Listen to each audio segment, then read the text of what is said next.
अरिहन्ताणम्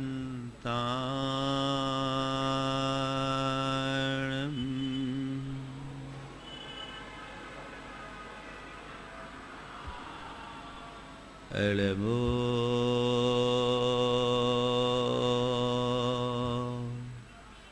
सिद्धाणम्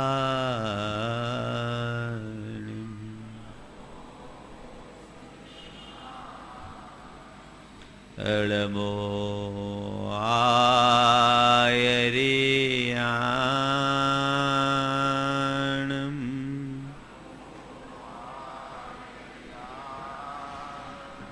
एलमो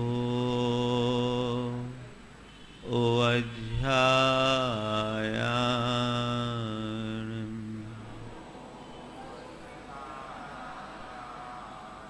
एलमो लोये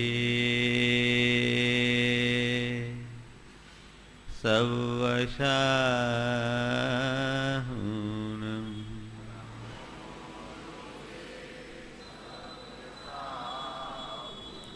एसो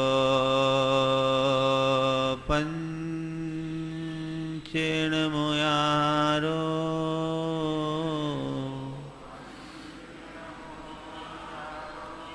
सवपाव पणाशिनो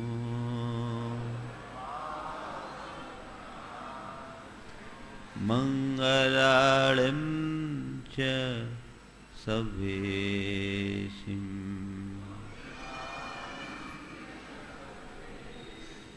पढ़मं हो मंगलम्। जय बोलो देवादिदेव 1008 श्री भगवान महावीर स्वामी की जय जय जय। अहिंसा परमो धर्म की जय जय जय। परम पूज आचार्य गुरुवर श्री विद्यासागर जी महाराज की जय जय जय। परम पूज्य मुनि श्री प्रमाण सागर जी महाराज की जय। पूज्य मुनि श्री विराट सागर जी महाराज की जय जय जय। पेड़ पर फूल खिलता है, अपनी सौरभ लुटाता है। जब तक पेड़ से फूल जुड़ा होता है, अनवरत सौरभ बहाने के बाद भी उसकी शोभा, उसकी सुषमा, उसकी सुरभि सुरक्षित रहती है। पेड़ से संबंध विच्छेद होता है, वो मुरझा जाता है। फूल पेड़ पर गिरता खिलता है, सुगंध लुटाता है, झड़ता है, मुरझा जाता है। लेकिन पेड़ से नीचे गिरे हुए फूल को यदि कोई ठीक ढंग से प्रोसेस करे तो उससे इत्र भी बना लिया जाता है। पर कई ऐसे लोग भी हैं जो इस फूल को तोड़ते हैं और मसल करके छोड़ देते हैं। एक ही फूल के साथ 4 स्थितियां हमारे जीवन के 4 स्तर को दर्शाती है। पेड़ पर फूल का खिलना प्रकृति है, फूल का मुरझा जाना, कुम्हला जाना विकृति है, उससे इत्र निकाल लेना संस्कृति है, तो उसे कुचल करके, व्यस्त मसल करके व्यर्थ कर देना दुष्कृति। आज की 4 बातें प्रकृति, विकृति, संस्कृति और दुष्कृति। हमारा जन्म प्रकृति है, हमने जन्म लिया, हमारे ये प्रकृति ने हमें जन्म दिया, और जब तक हम अपनी प्रकृति से जुड़े रहेंगे हमारा जीवन खिला रहेगा, जीवन पुष्प खिला रहेगा। हमने मनुष्य जन्म लिया, प्रकृति ने हमें मनुष्य के रूप में जन्म दिया। मनुष्य के विषय में कहा जाता है कि मनुष्य प्रकृति की सर्वश्रेष्ठ कृति है। कब तक? जब तक मनुष्य में मनुष्य की प्रकृति जुड़ी रहे तब तक। हमने मनुष्य के रूप में जन्म तो ले लिया, प्रकृति ने हमें मनुष्य का रूप तो दे दिया, लेकिन अब हमें यह देखना है कि मेरे भीतर मनुष्य की प्रकृति किस स्तर तक आई है। आकृति में मनुष्य का रूप धारण करना बहुत सरल है, पर प्रकृति से मनुष्य बनना महादुर्लभ। शास्त्रकारों ने कहा कि जीवन में चत्तारी सुदुल्लहानि मनुयत्तम सुई सद्धा संवेगम च भवभीर्यम। चार चीजें बहुत दुर्लभ है। सबसे पहला मनुष्यता। जीवन में मनुष्यता की महादुर्लभता है। मनुष्य तो सुलभ हो जाएंगे। मनुष्यों की कहानी तो यह है कि मनुष्यों की बढ़ती हुई संख्या पूरे विश्व के आगे समस्या बनी हुई है। इसलिए जनसंख्या नियंत्रण के अनेक उपाय रचे जाने लगे हैं। पर संत कहते हैं मनुष्य होना बहुत ज्यादा दुर्लभ नहीं है, मनुष्यता को प्राप्त करना दुर्लभ है। तो तुम मनुष्य हुए हो, अपने भीतर झांक कर देखो कि तुम्हारे अंदर मनुष्यता आई है या नहीं। प्रकृति ने तुम्हें मनुष्य के रूप में जन्म दिया, तुम्हारे भीतर मनुष्य की प्रकृति प्रकटाई है या नहीं, देखने की जरूरत है। कसौटी, हर चीज की कसौटी होती। मैं मनुष्य हूं कि नहीं, इसमें संशय है? हा? कोई संशय? महाराज कैसी बात करते हैं आप, तो पढ़े लिखे लोगों की सभा है, सब मनुष्य हैं। अपने मुंह से हम मनुष्य कहें इसका कोई अर्थ नहीं। मनुष्यता मेरे भीतर है या नहीं, मनुष्यता की कसौटी है। नंबर 1 संवेदना। नंबर 1 संवेदना। मेरे हृदय में अपने अतिरिक्त औरों के प्रति संवेदना है या नहीं। संवेदनशीलता मनुष्य की सबसे बड़ी पहचान है। एक मनुष्य में, एक इतर प्राणी में बहुत अंतर होता है। इतर प्राणी केवल अपने सुख दुख को देखते हैं, औरों के प्रति उनमें संवेदना का स्तर अत्यल्प होता है। लेकिन मनुष्य ही एक ऐसा प्राणी है जिसके हृदय में संवेदना व्यापक होती है, अपने अतिरिक्त औरों की ओर भी बिखरती है। वो संवेदना मेरे अंतस में है या नहीं। संवेदना जितनी व्यापक होगी, हमारे जीवन का स्तर उतना ऊंचा उठेगा, और हमारी संवेदना जितनी मंद होगी, क्षीण होगी, मोथली होगी, हमारा जीवन स्तर उतना ही निम्न माना जाएगा। तो हमें अपने अंदर की संवेदना जागृत करना चाहिए। प्रायः होता यह है कि हम अपनी बातों की संवेदना तो करते हैं, औरों की नहीं। पर संत कहते हैं अपने दुख का अनुभव वेदना है, और औरों की पीड़ा से प्रभावित होना संवेदना है। खुद के दुखों से प्रभावित होना वेदना है। यदि मुझे कोई कष्ट है और उससे मैं पीड़ित हो रहा हूं तो ये वेदना है। वेदना एक दुख है, दोष है, आकुलता है।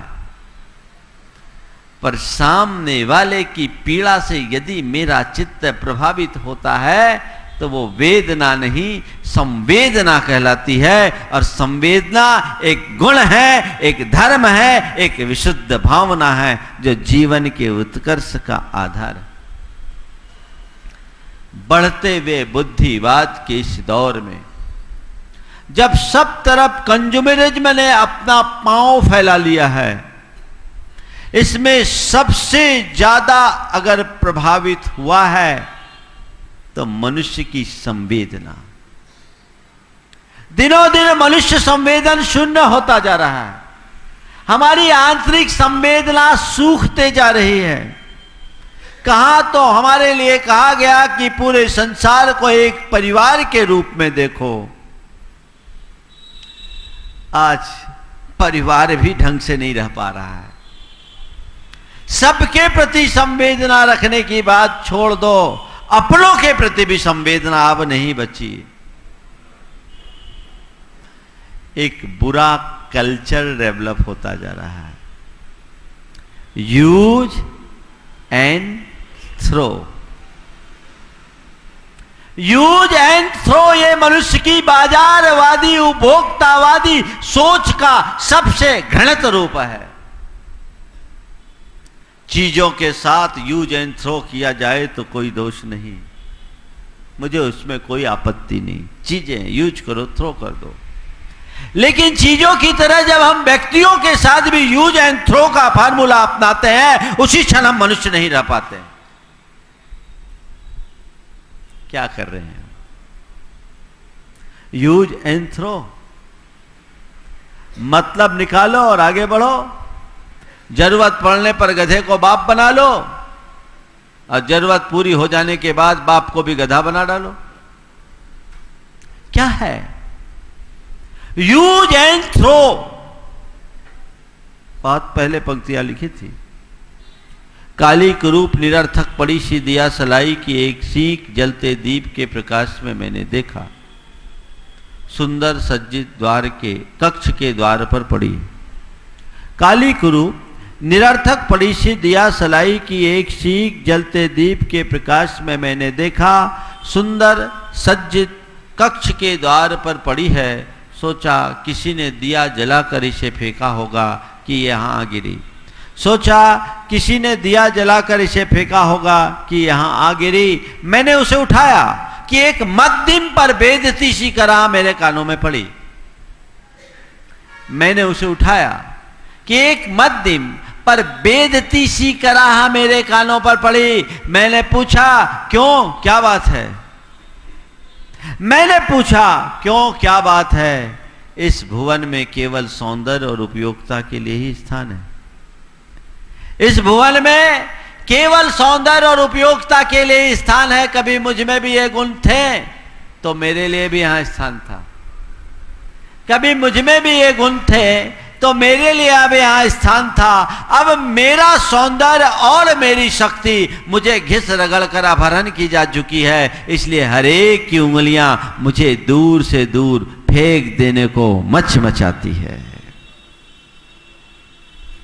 सच्चाई है, मनुष्य की औकात भी अब, मनुष्य का मूल्य भी एक दिया सलाई की भांति हो गया। यूज करो, फेंक दो। चाहे वो तुम्हारे माँ बाप भी क्यों ना हो, तुम्हारे जन्मदाता ही क्यों ना हो, तुम्हारे जीवन दाता ही क्यों ना हो, तुम्हारे त्राण दाता ही क्यों ना हो, तुम्हारे संरक्षक भी क्यों ना हो। क्या हो रहा है सब? हम मनुष्य हैं, पढ़े लिखे मनुष्य हैं, सभ्य मनुष्य हैं, बुद्धिजीवियों की श्रेणी में आने वाले लोग हैं। कहां है हमारा बौद्धिकपना? कहां रह गई हमारी सभ्यता? कहां खो गई हमारी संस्कृति? कहां लुंठित हो गई हमारी संवेदना? विचार करो, मनुष्य कितना संवेदनहीन होता है। एक महानगर में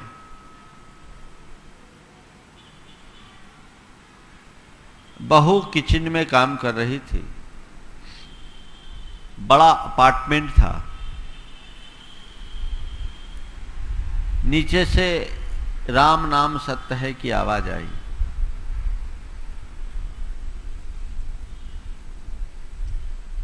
सास ने पूछा, बेटी देख तो क्या आवाज। बहू ने अपना काम करते करते ही कहा, कोई गुजर गया है, उसकी अर्थी निकल रही है। सास ने चुपचाप सुन लिया, केवल कहा कि अपने ही आसपास कोई गुजरा है, इतनी चिंता क्या है, अगले की निकल गई तो ये बता तेरी कब निकलेगी, तेरी कब निकलेगी। सास ने कहा, यही तो मुझे पता नहीं कि मेरी कब निकलेगी। सास ने कहा, यही तो मुझे पता नहीं कि मेरी कब निकलेगी। तब बहू ने कहा, अगर ऐसी बात है तो चाहे तो आज ही निकल जाएगी, तू चाह तो उस खिड़की से छलांग लगा दे, आज ही तेरी अर्थी निकल जाएगी। तुझ में इतना साहस नहीं है तो एक बोतल खटमल मारने की दवा पी ले, तेरी आज ही अर्थी निकल जाएगी। और तुझसे इतना भी नहीं बनता तो चल, मैं तुझे रेलवे लाइन के किनारे छोड़ देती हूं, तेरी सारी क्रिया आज ही हो जाएगी। सास ने ये सब शब्द सुने तो ऐसा लगा कि जैसे किसी ने तपता हुआ तेल उसके कान में डाल दिया हो, पूरा हृदय बिंद गया। लेकिन अपने भाग्य पर रोते हुए सास चुपचाप सहन करती रही, कुछ नहीं बोल पाई, भगवान का नाम सुमरते रही। इसी मध्य बहू जो किचन में काम कर रही थी, अचानक गैस का सिलेंडर फटा, धमाका हुआ और बहू वहीं के वहीं स्वाहा हो गई। जो अपनी सास की अर्थी उठवाना चाह रही थी, उस बहू की अर्थी उठ गई। बंधुओं, रोंगटे खड़े कर देने वाली ये घटना है। मैं आपसे सवाल केवल ये पूछना चाहता हूं कि ऐसे पढ़े लिखे लोगों का पढ़ा लिखा होना कितना अर्थपूर्ण है। आज जितनी उपेक्षा और तिरस्कार पढ़े लिखे परिवार में बूढ़े माँ बापों का हो रहा है, उतने अनपढ़ गंवारों के यहां नहीं। क्यों? बुद्धिवाद के बढ़ते प्रभाव ने हमारी संवेदना को भस्म कर डाला। बुद्धि की गर्मी में हमारे अंदर की संवेदनाएं भाप बनकर उड़ गई और मनुष्य का जीवन दिनों दिन संवेदनशील हो रहा है। जिसके हृदय में संवेदना नहीं, वो मनुष्य नहीं। तो पहली बात, तुम्हारे अंदर संवेदना होनी चाहिए, औरों के प्रति गाढ़ संवेदना होनी चाहिए। और संवेदना की शुरुआत अपने स्वजनों से होकर सर्व तक होनी चाहिए। स्वजन से शुरू करो, घर से शुरू करो, अपने परिवार से शुरू करो। जब सुनता हूं कि आज वृद्धावस्था में माँ बाप को अपने ही घर से बाहर जाना पड़ता है, वृद्धाश्रमों में शरण लेनी पड़ती, तो बड़ी तरस आती।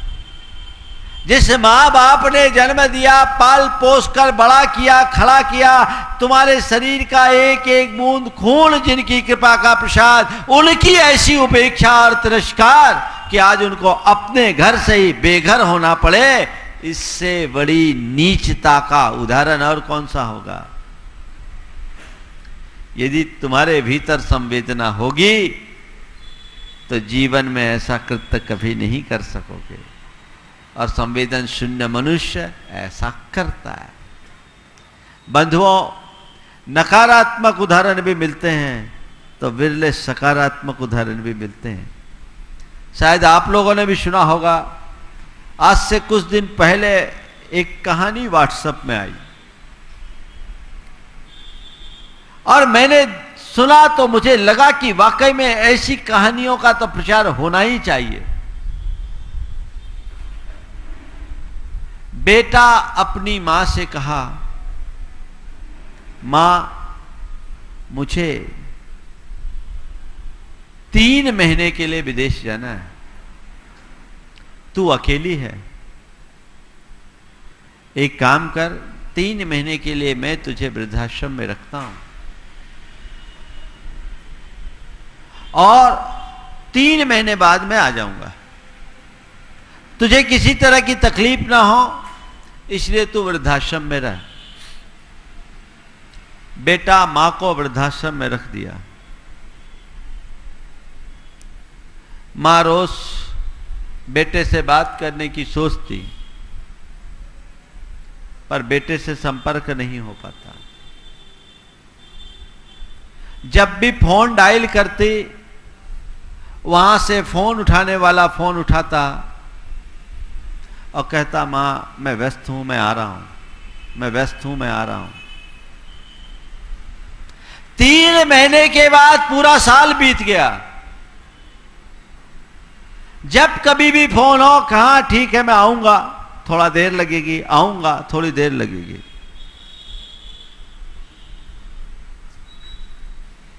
एक साल व्यतीत हो गए। मां कुछ विचलित सी हुई और उसने उस वृद्धाश्रम के प्रमुख को बोला कि पता लगाओ मेरा बेटा और वो कब आएगा, कहां है। एक ही जवाब, मैं व्यस्त हूं, आऊंगा, थोड़े दिन में आऊंगा। तो उसने कहा, मां अब तुम्हारा बेटा कभी नहीं आएगा, मां तुम्हारा वो बेटा कभी नहीं आएगा। बोले क्या बोल रहा है? मां सुनकर एकदम स्तब्ध रह गई। बोली, मां क्या बताऊं, एक बहुत बड़ा रहस्य है जो तुम्हें पता नहीं, एक बहुत बड़ा रहस्य है जो तुम्हें पता नहीं, मैं आज तुम्हें बताना चाहता हूं। तुम्हारा बेटा यहां छोड़ करके विदेश नहीं गया, तुम्हारा बेटा तुम्हें यहां छोड़ करके विदेश नहीं गया। वो एक जानलेवा बीमारी से ग्रसित था और डॉक्टरों ने कह दिया कि अब तुम्हारी उम्र महीने 2 महीने से ज्यादा नहीं है। तो उसने आकर के मुझसे कहा कि मैं नहीं चाहता कि मेरी इस वेदना से मेरी मां प्रभावित हो और उसे पीड़ा हो, तकलीफ हो। मैं तो अब मरने वाला हूं, मां को मैंने यहां रख छोड़ा है और जो भी फोन पर आप बात करती हो वो सब रिकॉर्डेड वॉइस है। उन्हें रिकॉर्डिंग करके छोड़ दी। पर क्या बताऊं, उसने आपकी सारी व्यवस्था कर दी, ये सारी संपत्ति आपकी है। वो बच्चा इस दुनिया से चल बसा है, वो नहीं चाहता कि मेरे मरने के बाद मेरी माँ को तकलीफ हो और मेरे पीछे मेरी माँ को दुखी होना पड़े। ये एक मातृभक्ति है और एक वो है, एक बेटा मरते मरते माँ को दुखी नहीं करना चाहता और एक बेटा है जो जीते जी माँ को मरने के लिए मजबूर कर देता है। क्या अंतर है। धन्य है ऐसी संतान जिसके हृदय में इतनी गाढ़ संवेदना हो। दुर्लभ उदाहरण है। यदि यह घटना सच है तो इससे बड़ा अनुकरणीय उदाहरण और कोई नहीं होगा। वो उस बच्चे की कितनी ऊंची सोच की अभिव्यक्ति है और निश्चित ऐसा सच हो भी सकता है।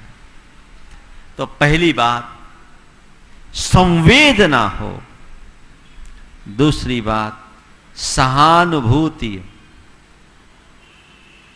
संवेदना के साथ सहानुभूति होगी ही होगी।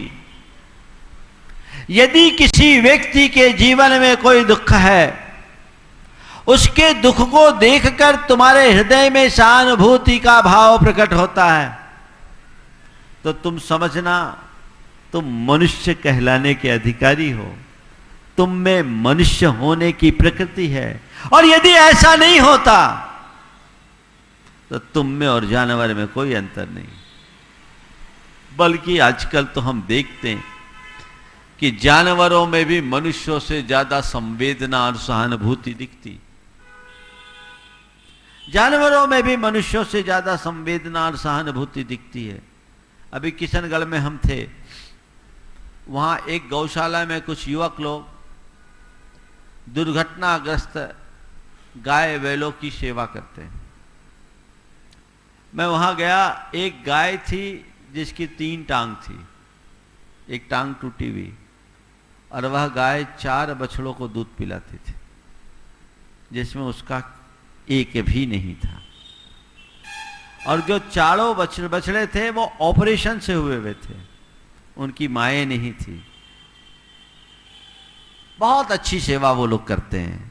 मैं उसे देख करके मुझे ऐसा लगा ये एक गायों की सेवा का अस्पताल नहीं अपितु करुणा की कविता है। बहुत सारे युवक इस कार्य में लगे हुए थे। ऐसा हर जगह होना चाहिए।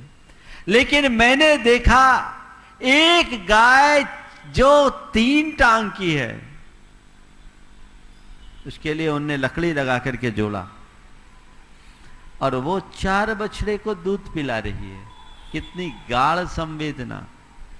मैंने एक चित्र देखा जिसमें एक कुतिया बकरी के मेमनों को दूध पिला रही है और उसमें लिखा कि बकरी अपने मेमनों को जन्म देते ही मर गई।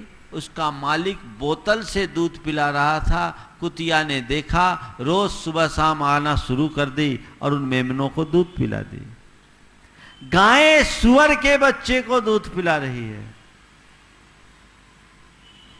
पर आज एक मां अपनी देवरानी या जेठानी के बच्चे को दूध पिलाने की बात तो बहुत दूर, गोद में खिलाने के लिए भी तैयार नहीं है। कहां जा रही है संवेदना? मनुष्य है, मनुष्यता को जगाइए, हृदय में संवेदना का भाव उद्घाटित कीजिए, सहानुभूति को प्रगटाइए। प्राय लोग कोई दुखी होता है तो ऊपर से सहानुभूति दर्शाते हैं, अंदर ही अंदर खुश होते हैं। लोग कहते हैं लोग दूसरों के सुख में तो दुखी होते हैं, दुख में सुखी होते हैं। संत कहते हैं तुम किसी के सुख में सुखी ना हो सको कोई बात नहीं, दुख में दुखी ना हो सको तो भी कोई चिंता नहीं, पर कम से कम किसी के दुख से सुखी तो मत बनो। एक अच्छे इंसान की यही पहचान है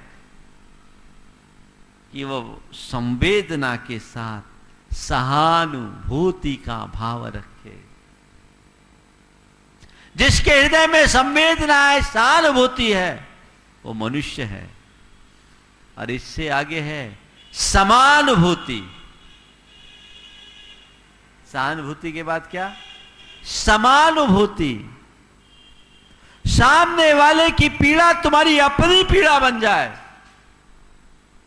तकलीफ उसको हो, आंसू तुम्हें बहे।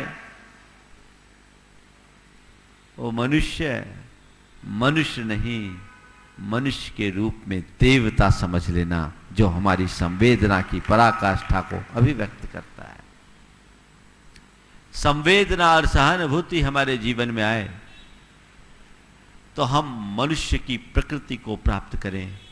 जिसके हृदय में संवेदना और सहानुभूति होगी उसके अंदर कर्तव्य निष्ठा होगी, और कर्तव्य निष्ठा के साथ साथ प्रेम और आत्मीयता की भावनाएं होगी। ऐसा व्यक्ति अहिंसा करना और दया के मार्ग पर आगे चल पाएगा और सच्चे अर्थों में वही मनुष्य होकर मनुष्य कहलाने का अधिकारी बन पाएगा। तो ये मनुष्य की प्रकृति है। विकृति, इनसे जैसे ही विमुख हुए हमारे हृदय में विकृति आएगी।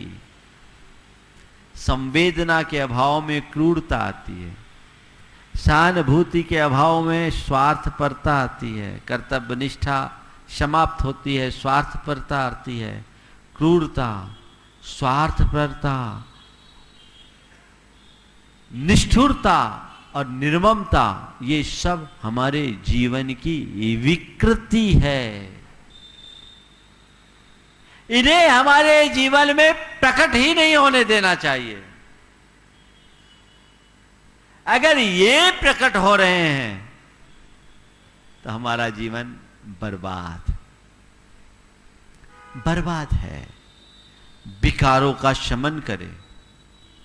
हमें जन्मजात मनुष्य की प्रकृति मिली है, तो उस प्रकृति को यथासंभव हम अपने हृदय में विकसित करने का उद्यम करें, प्रकृति में निखार लाने की कोशिश करें और कदाचित प्रकृति में हम निखार न भी ला पाए तो स्वाभाविक निखार हमारे जीवन में है, कम से कम विकृति को हावी तो न होने दें। संत कहते हैं जब तक तुम अपनी प्रकृति से जुड़े रहोगे विकृति कभी भी नहीं पनपेगी, और प्रकृति से संबंध टूटेगा विकृतियां स्वाभाविक तौर पर आने लगेगी। तो अपनी मूलभूत प्रकृति को पहचाने, उस प्रकृति में टिकने की कोशिश करें, जीवन को आगे बढ़ाने का उद्यम करें। मनुष्य जीवन मिला है, मनुष्यता का काम करें। हम दिनों दिन आगे बढ़ेंगे, दिनों दिन आगे बढ़ेंगे, दिनों दिन आगे बढ़ेंगे। और संत कहते हैं प्रकृति और विकृति से भी ऊंचा स्थान है संस्कृति का। विकृति तो विकार है जो किसी भी चीज में छाती है तो उसकी उम्र खत्म कर देती है। जब तक नैसर्गिकता है तब तक जीवंतता है। नैसर्गिकता के नष्ट होते ही जीवंतता, प्राणवत्ता समाप्त हो जाती है। फूल डाल से जुड़ा है, खिला रहेगा, टूटा मुरझाया ज्यादा दिन तक टिकेगा नहीं। मनुष्य जीवन है, अजर अमर नहीं है, ये प्रकृति है। तुम ऐसे ही इसे बिता दोगे, कदाचित मनुष्य की प्रकृति से ही जुड़े रहोगे तो एक दिन तुम्हारी आयु पूरी हो जाएगी, फिर क्या होगा? कहानी खत्म हो जाएगी, कहानी खत्म हो जाएगा। और उसके बाद जो भी घटेगा वो विकृति में परिवर्तित होगा। तो इससे पहले कि फूल को तोड़कर फूल टूटकर झरे, या इससे पहले कि फूल को तोड़कर कोई उसे मसले, तुम फूल को चुनो और उसका इत्र बनाना शुरू कर दो। एक छोटी सी शीशी में रखो, अपने जेब में धर लो, जब चाहे खोलो, उसके सुवास से स्वयं और आसपास के वातावरण को सुगंधित कर दो। ये रास्ता अपनाओ, इसी का नाम है संस्कृति। मनुष्य जीवन को प्राप्त करने के बाद जो अपने विकारों के शोधन की प्रक्रिया में लगता है वो सच्चे अर्थों में अपनी संस्कृति को प्राप्त करता है। त्याग, तपस्या, संयम, साधना का मार्ग हमारी संस्कृति के विकास का मार्ग है, जिसको अपनाकर हम अपने जीवन का उत्थान कर सकते हैं।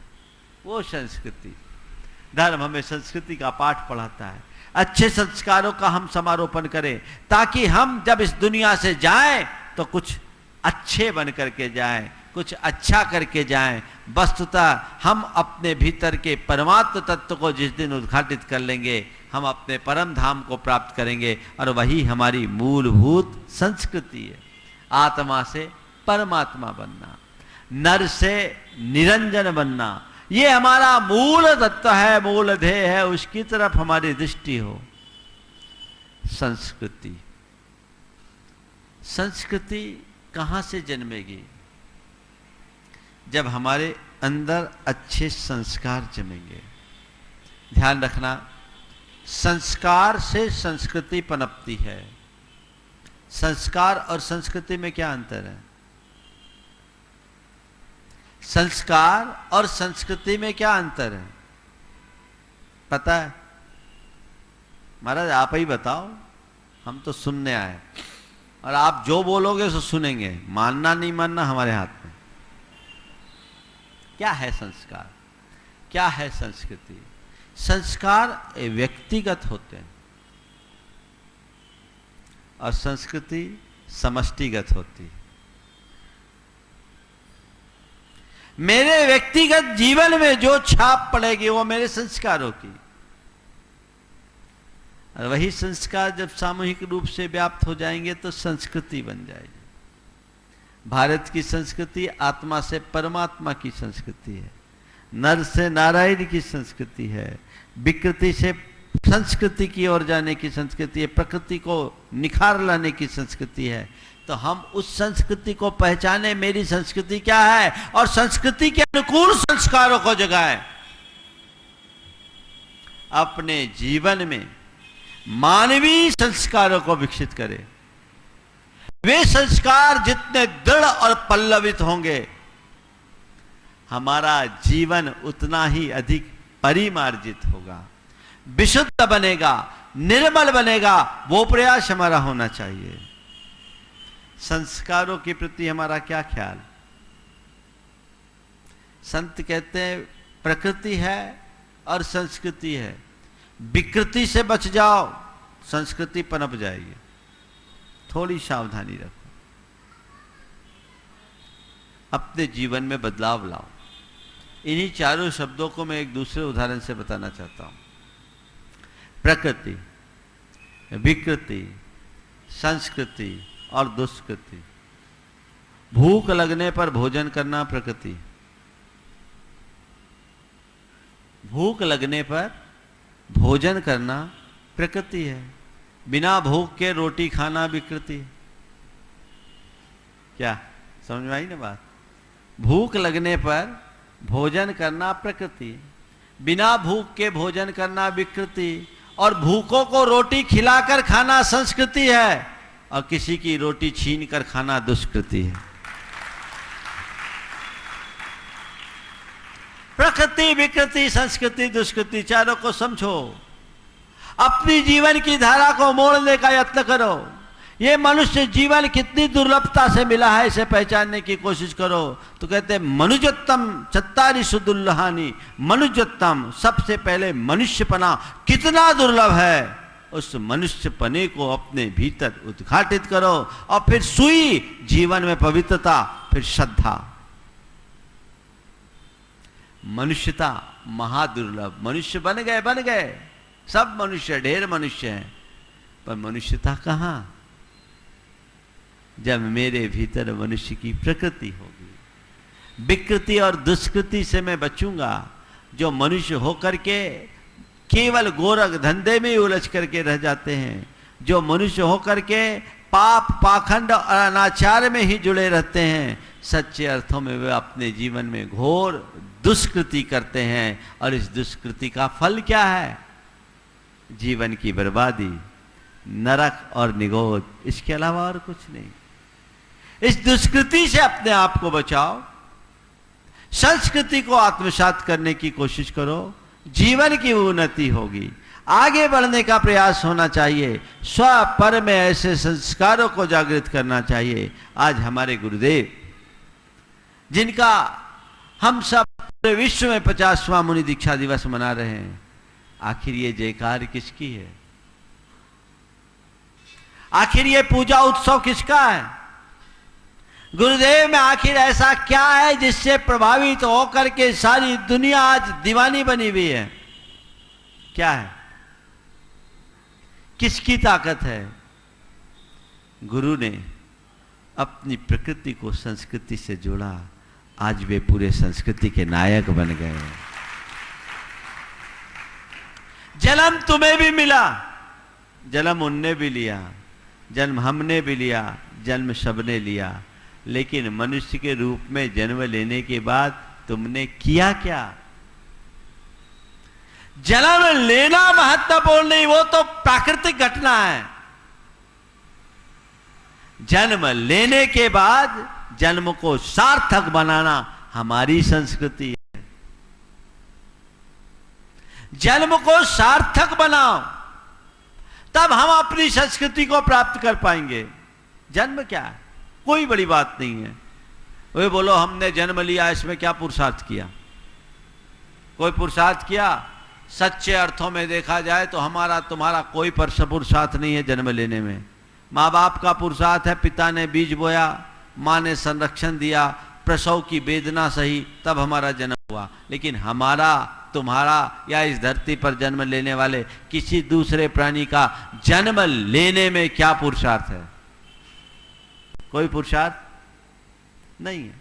जन्म लेने में कोई पुरुषार्थ नहीं, पर संत कहते हैं पुरुषार्थ के लिए तुम्हारा जन्म हुआ है। क्या कहा?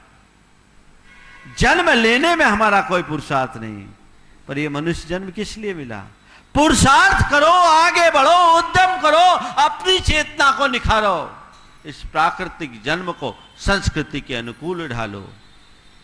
तब जीवन महान बनेगा। गुरुदेव ने जन्म लिया, इस संयम के मार्ग को अंगीकार कर लिए, अपने जीवन को सार्थक बनाया, और हम जैसे लाखों करोड़ों के जीवन को सार्थक बनाने का मार्ग दे दिया। आज सारी दुनिया उनको पूज रही है, उनके प्रति अपनी श्रद्धा भक्ति प्रकट कर रही है। यदि हमारे भीतर ऐसा घटित होगा तो हम भी उस ऊंचाई को प्राप्त कर सकते हैं। जन्म लिया है, जन्म को सार्थकता प्रदान करो। पूछा गया भवस्य सारम किम, इस जीवन का सार क्या है? बोलो, आपसे ये सवाल पूछूं तो क्या उत्तर दोगे? मनुष्य जीवन का सार क्या? इतने दिन से तो प्रवचन सुनते आ रहे हो, थोड़ा तो बताओ कभी। हमसे तो रोज पूछते हो, हम तो आज ही पूछ रहे हैं तुमसे। क्या है? क्या? पुरुषार्थ, पुरुषार्थ, उद्यम। और लिखने वालों ने लिखा भवस्य सारम किम किल व्रत धारणम च, व्रतों को धारण करना ही मनुष्य भव का सार है। संयम साधना को अंगीकार करना ही मनुष्य जीवन का सार है। अगर तुमने वो पाया तो जीवन में कुछ पाया, उसको खोया तो सब गया। मनुष्य की प्रकृति को अपनाने के बाद संस्कृति की ओर बढ़ो। 2 स्तर का पुरुषार्थ तुम्हें करना है। पहला पुरुषार्थ प्रकृति को मेंटेन करते हुए संस्कृति से जुड़ना, और दूसरा पुरुषार्थ विकृति और दुष्कृति से बचना। प्रकृति को मेंटेन करोगे तो विकृति खत्म होगी, दुष्कृति मिटेगी, और संस्कृति को अगर तुम आत्मसात करोगे तो जीवन का उत्थान होगा। आगे बढ़ने की कोशिश कीजिए, उसी तरीके का उद्यम करना शुरू कीजिए, तो हम अपने जीवन में कितना आगे बढ़े। पहले स्तर पर हम मनुष्यता के धरातल पर बिल्कुल फिट बैठे, और दूसरे चरण में हम अपने भीतर एक आध्यात्मिकता को जागृत करें, जो हमें मनुष्य भाव से ऊपर होकर भगवत्ता से जोड़ने की भूमिका बनाता है। मनुष्यता से ऊपर उठकर भगवत्ता तक पहुंचाने में जो अपना स्थान देता है, उसे प्राप्त करने की कोशिश करें। तो ये प्रकृति, ये विकृति, संस्कृति और दुष्कृति, इन चारों बातों को ध्यान में रखोगे। अगर आपने विकृति को आत्मसात किया है, जिंदगी भर दुखी रहोगे, और यदि प्रकृति से जुड़कर संस्कृति को स्वीकार किया है, जीवन में आनंद ही पाओगे। एक बार ऐसा हुआ, भगवान के मंदिर में भक्ति की जा रही थी, और भक्ति के दरमियान ज़्यादा कुछ वाद्य यंत्र नहीं थे।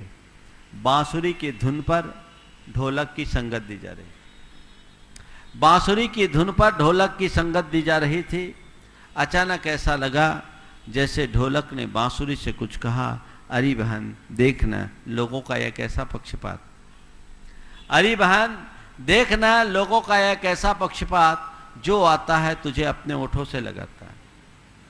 तू काली कलूठी भीतर से पोली, तुझ में 7-7 छेद, फिर भी जो आता है तुझे अपने ओठों से लगाता है।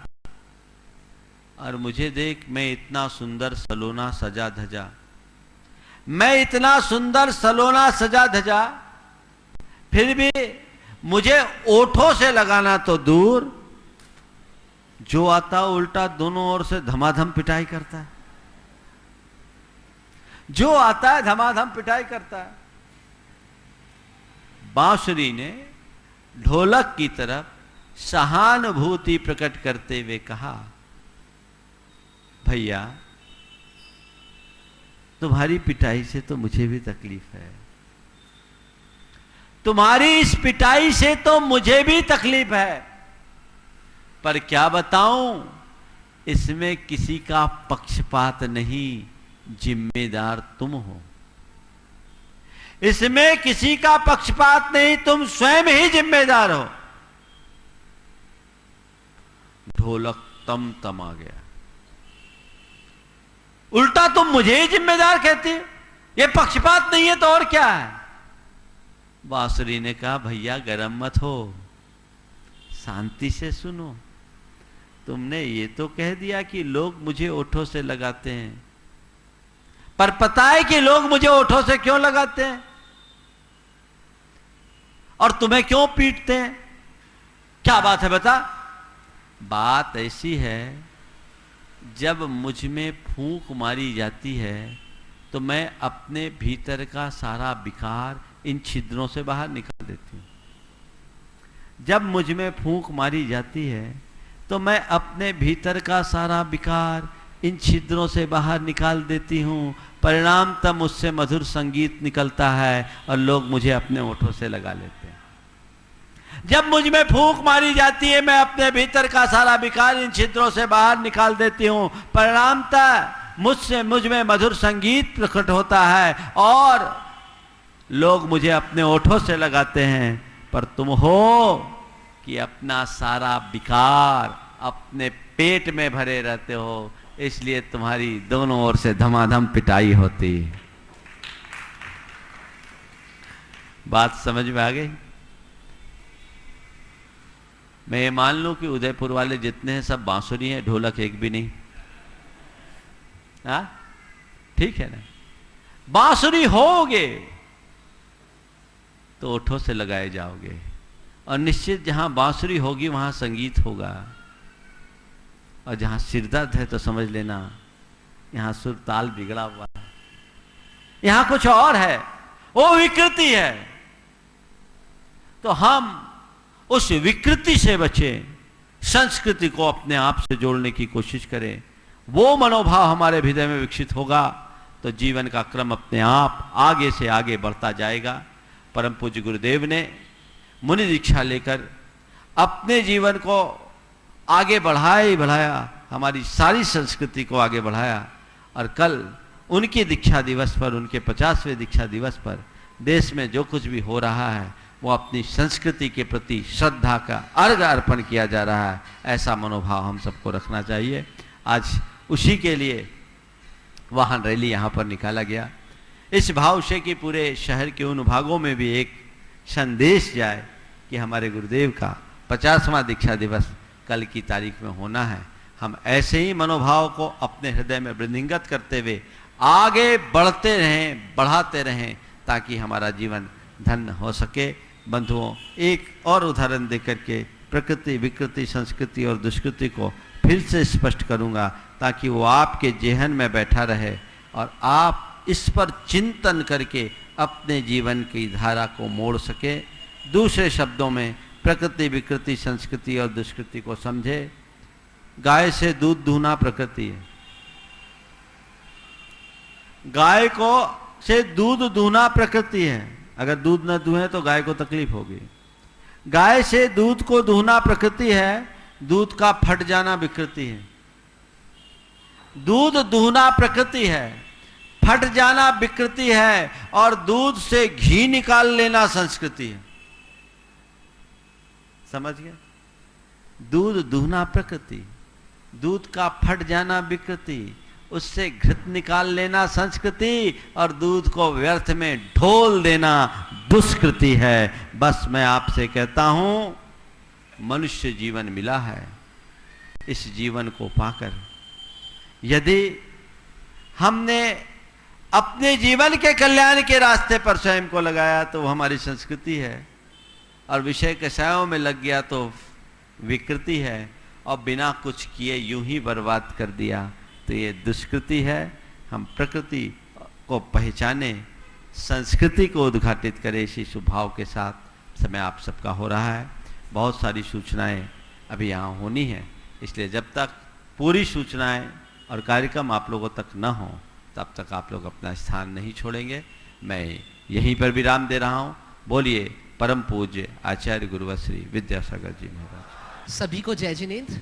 जैसा कि कल 28 जून 2017 आचार्य श्री का 50वां दीक्षा दिवस है, ये वर्ष की शुरुआत है और शुरुआत बहुत अच्छी होनी चाहिए।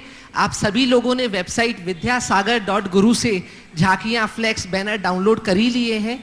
आप सबसे निवेदन है कि इस पे अपना अकाउंट बनाइए कल जो प्रोग्राम हो, कार्यक्रम हो आपके शहर में, सब लोग उस पर अपनी फोटोग्राफ्स, कार्यक्रम के विवरण जरूर डालिए। वेबसाइट का नाम है vidyasagar.guru, vidyasagar.guru। जहां जहां कीर्ति स्तंभ के शिलान्यास हो रहे हैं उनसे भी निवेदन है कि इसकी फोटोग्राफ्स, सूचना और जगह भी जरूर से डालें। इस पे आप अपना अकाउंट बना सकते हैं और नीचे वेबसाइट के नीचे फेसबुक, गूगल प्लस, ट्विटर के अकाउंट है। अगर आप वहां पर भी फोटो डालेंगे तो हम लोग खुद वेबसाइट पे डाल देंगे। धन्यवाद। आचार्य श्री 108 विद्यासागर जी के पावन आशीष एवं उनके परम प्रभावक शिष्य पूज्य मुनिवर श्री 108 प्रमाण सागर जी महाराज की पावन प्रेरणा, परिकल्पना और अनुभव अर्जित ज्ञान से श्री सम्मेद शिखर जी में आधुनिक तकनीक से बनने जा रहा है एक अनोखा और ऐतिहासिक धर्मायतन यानी गुणायतन, अर्थात संरचना, सोच, सत्य, संस्कृति और स्थापत्य का एक ऐसा अलौकिक संगम जो जैन सिद्धांतों को जीवंत रूप में दर्शाएगा। 14 गुण स्थानों के साथ साथ आत्मा से परमात्मा बनने तक की संपूर्ण यात्रा कराने वाले ऐसे उत्कृष्ट ज्ञान मंदिर गुणायतन के निर्माण में अपना सहयोग प्रदान कर इस पुण्य कार्य को गति प्रदान करें और सातिशय पुण्य का अर्जन करें। आप अपनी राशि गुणायतन न्यास के खाते में जमा कर सकते हैं। गुणायतन न्यास bank of India, Parasnath, account number 4809201100000043, IFSC code BKID 004809। Gunayatan, गुणात्मक विकास का दिव्य सदन।